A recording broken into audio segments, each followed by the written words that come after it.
Hello and welcome to another edition of Athletes Corner. Today we are joined with Lynn Classical Senior Davonte. What is going on, my guy? Everything's good. Thank you for having me. Hey, man, thank you for coming through, man. You and your brother with the unplanned matching. Like you text. Hey, man, that's that brother telepathy or something like that. You're about to graduate in next month. It's coming up pretty soon, man. Time flies in 4 years, right? Yeah, I remember I was a freshman, playing on freshman. Like, I didn't even think I could get to this point, but, just flew by. Yeah, what was like some of the changes you've seen in yourself, growth that you've seen in yourself these 4 years? Like, maturity-wise, obviously, but, just, I know, everything's on me. Like, no one's gonna do things for me, so, it's just me, and I gotta do what I gotta do. Yeah, I was like the process. You get into high school. Yeah, you're really young. You have all these things you want to do. You want to accomplish all these things, and then you're a senior, and then you look back at the stuff you wanted to do and check those off. You right? How just when you look back at that, like how surreal is that kind of? It was very surreal because I remember my 8th grade year, that's the COVID year, so we were inside. We didn't really go, we had a hybrid schedule. Right. And I was looking at high school and I don't know, I thought it was the movies or something like that, people getting stuff in lockers and things like that. But when I got there, Classical's been good, had a good support system there, right. And I'm just glad accomplished the goals, get to go to college. Yeah. And how was that? Because I think we're coming towards kind of the end of the kids that had to deal with the COVIDs, the hybrid and in person, out person. How is that the adjustment with that too? When you go in from hybrid now to full time in class, and then slowly everything is getting back to how it should be. I remember the first year, the teachers were still getting used to it. We had the masks and stuff like that, and everything's online, everything's on computers. But I think it's been good because the previous classes before, everything's paper, everything is physical. Mm-hmm. So now everything's on a computer. I feel it's easier for us. Did that impact your just learning or anything, or did you just adjusted and adapted and figured it out? I feel I just adjusted kind of. I feel the generation's already pretty much everything. Everyone knows how to use technology, so I don't know. It wasn't a hard adjustment. We just did our thing. Right. You just talked about basketball. You guys, these last 2 years, you guys made the tournament each of the last 2 years. One and done last year, but then this year you guys got to the Sweet 16, right? First of all, just how important was that for you and your team to get to the tournament in back-to-back years? The first 2 years didn't quite get there, but then you guys started turning around and were able to get there these last 2 years. I remember a lot the last 2 years. I remember as me, freshman and sophomore, I was one of the younger guys in the team. Mm-hmm. And I'm not gonna lie, people will come to our gym and be like, yo, this is easy win versus Classical. Right. But then the last 2 years, we've probably been top two in the GBL pretty much. This year we won the GBL. Last year we came 3rd place behind English and Everett. So I don't know, it's been a good progress. And I think these last 2 years been something I'm gonna remember forever. It's a great time, Right, and then speaking on this season, right? You guys start off 3-0. Mm-hmm. Then you hit a little bump. Mm-hmm. Then you guys go on a 10 or a 12, 13 game winning streak, right? What did you see in that span after you had a quick early success, then you had the little bump in the road, and then you guys just took off? What would you say was kind of the difference from that was able to help you guys have that long of a winning streak? So I'm not gonna lie, us as the kids, we see this stuff on Facebook and stuff. We see that stuff. I'm not gonna lie. Right. Kind of lit up fire under us. And then after that, we went 3-3. After that, we went on the winning streak. And I know, I think all the doubters kind of gave us that fire to want to win all the games. And then just eventually won the GBL. We're really proud of that. Right. And for you, was 2 seniors on the team? Mm-hmm. Yeah, you and Tyler. But for you, one of the seniors that gets a lot of playing time, and just being able to just see the evolution of the team the last couple of years.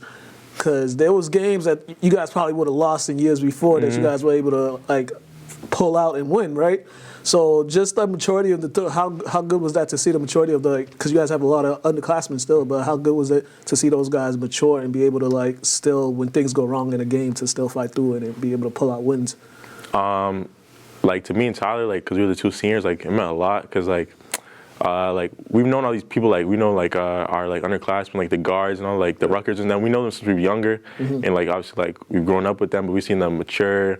We've seen like guys like Roki, like obviously like his freshman year he didn't know English that much. He was just like getting along, and now he's gonna be like a leader this upcoming year. And then like Shy, last year he wasn't like really on the chart, but like came up, he's maturing.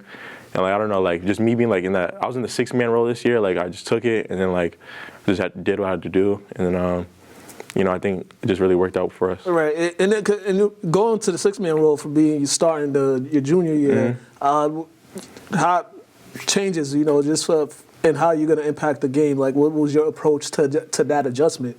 So my junior year, like the first game I was starting, you know, I felt really good about that, and like my mindset was more just like score and like, you know, kind of like be one of like the main like people that worried about like the other team. Right. But then like towards the end of the season, I wasn't playing as much, and I just had to like take it on the chin. And then this year, I knew it was gonna be like in that 6-man role, so I was more worried about like defense. I feel like my defense got a lot better this year. Right. More like the hustle plays, the rebounding, more like the little things that help us win. So like, you know, really had to just lock in on that. Right. And then you a lot of big wins, but then the biggest one came. You guys got over that hump and beat English at English in one of craziest games that I've actually watched in the last couple of years, right? So that game, you guys are down. It's late. They got the ball. And it's looking like they're going to pull away, right? And Cam just comes up with the big defensive play, and then Deshaun with that big basket. And they followed that up with Roki coming off with the help on the defense. So, like, defense really won you guys that game, right? So, and I know that's something that Coach Avery always preaches is defense, but how good did that feel that you guys were able to win the game due to your defense when it seemed like things weren't going to go your way towards the end of that game? I mean, it meant a lot because, like, honestly, like the last couple of minutes, like just me personally, like I was confident, but like my confidence kind of going down because like the plays before, it was Denzel hit a deep 3 on me, and then they went up by I think like 2 or 3, and we had to like settle in. We're like, you know, we still got this. Right. And then Kim got the steal, Deshaun got the layup, and then they're coming down. One of the players, like they did a spin move and then Roki blocked it. Like we were there to help, and then like it was just like defense, like the last like 2-3 minutes, like it really just like helped us dial in, and then like. The excitement after the game was like crazy, like everyone running on the court and stuff, you know. Man. Yeah, like it was one of the games like I'm gonna remember forever. Like I remember where I was, you know. Right. How did that help the team though, moving forward? Because that was just a big victory for you guys. Because you never want to lose to your rival, but just how did that help you guys down the stretch in other games late in the season? After we won that, like I know for like all of us in the locker room, we're like, if we could win this game, we can win any game. Because like. We were battle tested in that game in the 4th quarter, and then like I know a lot of people in the stands probably didn't think we were gonna win that. So like after that, we're like, you know, we could win the GBO, we could go to states, we could like win anything. Right. Talk about that the Sweet 16 game against St. Mary's, because it seemed like that game was close at halftime, and then after halftime it was just like things just went astray. Right. You guys dug a deep hole early, but. We're able to cut that lead into what was it, 5 or 4? At halftime it was 3. Yeah, it was a 3-point game at halftime, right? I want to talk about that aspect. What did you guys do to get yourselves back in that game and give yourself a chance? Because it looked like it was going away in that first half, but you guys were able to make that run to close out the first half. Yeah, we all knew it was like a big, high-stakes game. Like, you know, it was like sold-out crowd and stuff like that. The first half, like they had like a tough press on us. We weren't like really beating it, but like you're saying, like at halftime, we were only down by 3. We weren't playing our game, so like we knew like we could pretty much win this. And then the second half, 3rd quarter, kind of was chipping away as they were going up. But like, you know, I feel like we just like lost our composure. Yeah. But it was like I feel like it was a good lesson for the juniors because like our whole team is all like pretty much juniors. Good lesson for them for next year, and I think they'll do pretty good next year. Right. You know, last week you were a recipient of the Seaforth Scholarship. I think you're like the 2nd or 3rd recipient of this scholarship, right? First, what was the process to even be a candidate for the scholarship, and then just being able to receive this? Because any money that is going to help to pay for college is good money, right?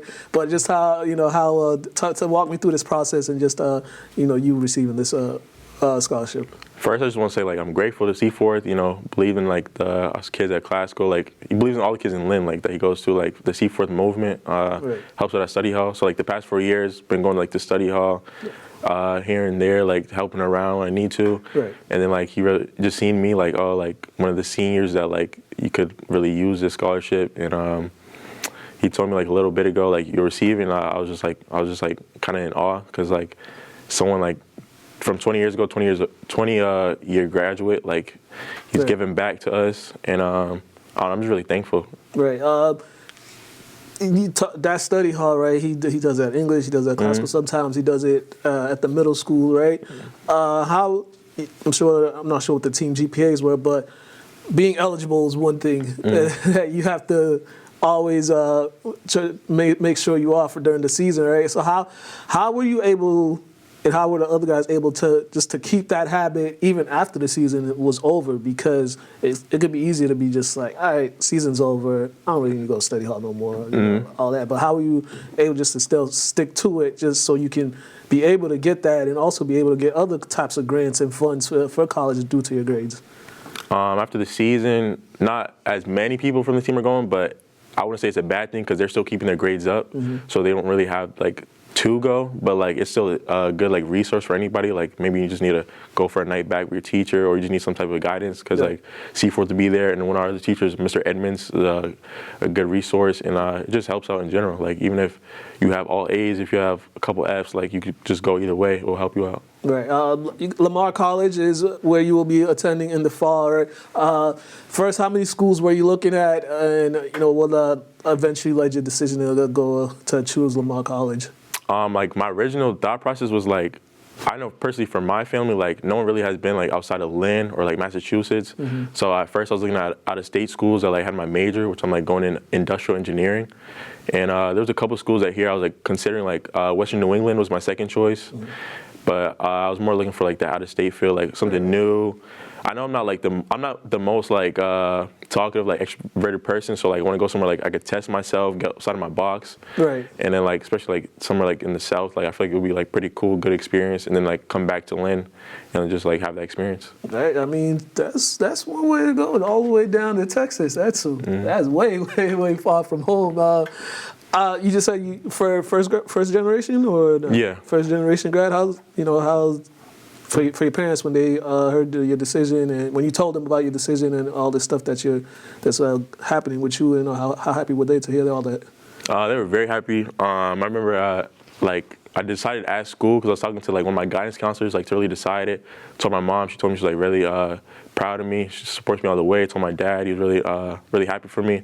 And, like, my mom, she went to college, but she never completed her degree. So, like, I'm kind of, like, I really just want to complete it, and I have, like, my younger siblings that, like, if I complete it, you know, it gives them a better chance for them to complete a bachelor's degree if they want to go do that. So it means a lot to my family. I say me and my family. Yeah, definitely, man. Hey, man, you're doing great stuff. I mean, you got to stick through it another week before you're completely free. You ain't got to wake up early in the morning.